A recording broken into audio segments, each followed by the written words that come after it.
በስመ አብ ወወልድ ወመንፈስ ቅዱስ አሃዱ አምላክ አሜን። ኦሪት ዘሌዋውያን ምዕራፍ 16 ከቁጥር 1 እስከ ፍጻሜ ምዕራፍ።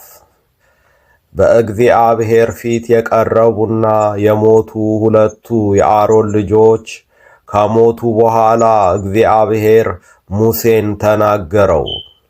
እግዚአብሔርም ሙሴን አለው፣ እኔ በስርየቱ መክደኛ ላይ በደመናው ውስጥ እታያለሁና እንዳይሞት በመጋረጃው ውስጥ በታቦቱ ላይ ወዳለው ወደ ስርየቱ መክደኛ ወደ ተቀደሰው ስፍራ ሁል ጊዜ እንዳይገባ ለወንድምህ ለአሮን ንገረው። እንዲሁ አሮን ለኃጢአት መሥዋዕት ወይፈን ለሚቃጠል መሥዋዕት አውራ በግ ይዞ ወደ ተቀደሰ ስፍራ ይግባ። የተቀደሰውን የበፍታ ቀሚስ ይልበስ፣ የበፍታውም ሱሪ በገላው ላይ ይሁን። የበፍታውንም መታጠቂያ ይታጠቅ፣ የበፍታውንም መጠምጠሚያ ይጠምጥም። እነዚህ የተቀደሱ ልብሶች ናቸው። ገላውንም በውሃ ታጥቦ ይልበሳቸው። ከእስራኤልም ልጆች ማኅበር ለኃጢአት መሥዋዕት 2 አውራ ፍየሎች፣ ለሚቃጠልም መሥዋዕት 1 አውራ በግ ይውሰድ። አሮንም ለእርሱ ያለውን የኃጢአቱን መሥዋዕት ወይፈን ያቀርባል፣ ለራሱም ለቤተሰቡም ያስተሰርያል። 2ቱንም አውራ ፍየሎች ወስዶ በመገናኛው ድንኳን ደጃፍ አጠገብ በእግዚአብሔር ፊት ያቆማቸዋል። አሮንም በ2ቱ ፍየሎች ላይ ዕጣ ይጥልባቸዋል። አንዱን ዕጣ ለእግዚአብሔር፣ ሌላውንም ዕጣ ለሚለቀቅ። አሮንም የእግዚአብሔር ዕጣ የሆነበትን ፍየል ያቀርባል፣ ስለ ኃጢአትም መሥዋዕት ያደርገዋል። የመለቀቅም ዕጣ የሆነበትን ፍየል ያስተሰርይበት ዘንድ ለመለቀቅም ወደ ምድረ በዳ ይሰደው ዘንድ በሕይወቱ በእግዚአብሔር ፊት ያቆመዋል። አሮንም ስለ ራሱ ኃጢአት የሚሰዋውን መሥዋዕት ወይፈኑን ያቀርባል፣ ለራሱም ለቤተሰቡም ያስተሰርያል። ስለ ኃጢአቱ የእርሱን መሥዋዕት ወይፈኑን ያርዳል። በእግዚአብሔርም ፊት ካለው መሠዊያ ላይ የእሳት ፍም አምጥቶ ጥናውን ይሞላል። ከተወቀጠውም ከጣፋጭ ዕጣን እጁን ሙሉ ይወስዳል፣ ወደ መጋረጃውም ውስጥ ያመጣዋል። እንዳይሞትም የጢሱ ደመና በምስክሩ ላይ ያለውን መክደኛ ይሸፍን ዘንድ በእግዚአብሔር ፊት ዕጣኑን በእሳቱ ላይ ያደርጋል። ከወይፈኑም ደም ወስዶ በስርየቱ መክደኛ ላይ ወደ ምሥራቅ በጣቱ ይረጨዋል። ከደሙም በመክደኛው ፊት በጣቱ 7 ጊዜ ይረጫል። ስለ ሕዝቡም ኃጢአት የሚሰዋውን መሥዋዕት ፍየል ያርዳል። ደሙንም ወደ መጋረጃው ውስጥ ያመጣዋል።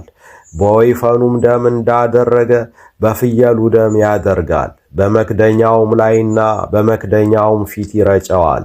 ከእስራኤል ልጆች ርኩስነትን ከመተላለፋቸውም ከኃጢአታቸውም የተነሳ ለመቅደሱ ያስተሰርይለታል። እንዲሁም በርኩስነታቸው መካከል ከእነርሱ ጋር ለኖረች ለመገናኛው ድንኳን ያደርጋል። እርሱም ለማስተስረይ ወደ መቅደሱ በገባ ጊዜ ለራሱ ለቤተሰቡም ለእስራኤል ጉባኤ ሁሉ አስተስርዮ እስኪወጣ ድረስ በመገናኛው ድንኳን ውስጥ ማንም አይኖርም። በእግዚአብሔርም ፊት ወዳለው ወደ መሠዊያ ወጥቶ ያስተሰርይለታል። ከወይፈኑም ደም ከፍየሉም ደም ወስዶ በመሠዊያው ዙሪያ ያሉትን ቀንዶች ያስነካል። ከደሙም በእርሱ ላይ 7 ጊዜ በጣቱ ይረጫል። ከእስራኤልም ልጆች ርኩስነትን ያነጻዋል፣ ይቀድሰውማል። መቅደሱንም የመገናኛውንም ድንኳን መሠዊያውንም ማስተስረይ ከፈጸመ በኋላ ሕያውን ፍየል ያቀርባል። አሮንም 2ቱን እጆቹን በሕያው ፍየል ራስ ላይ ይጭናል። በላዩም የእስራኤልን ልጆች በደል ሁሉ መተላለፋቸውንም ሁሉ ኃጢአታቸውንም ሁሉ ይናዝዛል። በፍየሉም ራስ ላይ ያሸክመዋል። በተዘጋጀው ሰውም እጅ ወደ ምድረ በዳ ይሰደዋል። ፍየሉም ኃጢአታቸውን ሁሉ ወደ በረሃ ይሸከማል።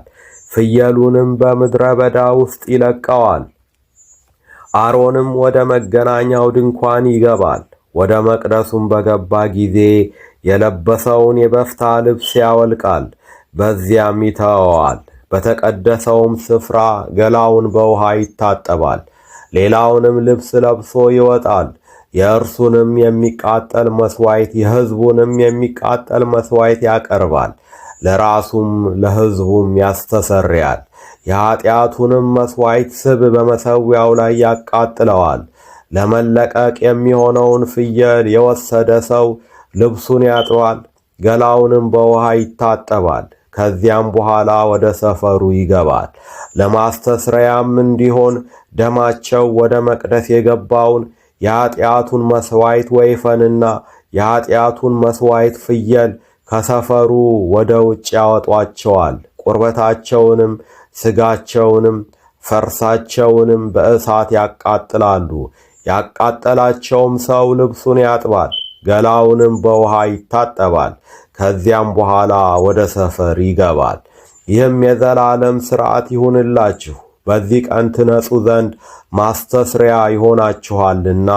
በሰባተኛው ወር ከወሩም በ10ኛው ቀን ራሳችሁን አስጨንቋት።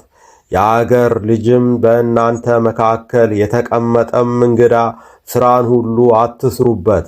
በእግዚአብሔርም ፊት ከኀጢአታችሁ ሁሉ ትነጻላችሁ። ታላቅ ሰንበት ይሆንላችኋል፣ ራሳችሁንም ታዋርዳላችሁ። የዘላለም ሥርዓት ነው። የሚቀባውም በአባቱም ፈንታ ካህን ሊሆን የሚካነው ካህን ያስተስርይ። የተቀደሰውንም የበፍታ ልብስ ይልበስ፣ ለቅድስተ ቅዱሳንም ያስተስርይ። ለመገናኛውም ድንኳን ለመሠዊያውም ያስተስርይ። ለካህናቱም ለጉባኤውም ሕዝብ ሁሉ ያስተስርይ። ይህም አንድ ጊዜ በዓመት ለእስራኤል ልጆች ስለ ኀጢአታቸው ሁሉ ያስተሰርይ ዘንድ የዘላለም ሥርዓት ይሁንላችሁ። እግዚአብሔርም ሙሴን እንዳዘዘው እንዲሁ አደረገ። ይቆየን። ወስብሐት ለእግዚአብሔር።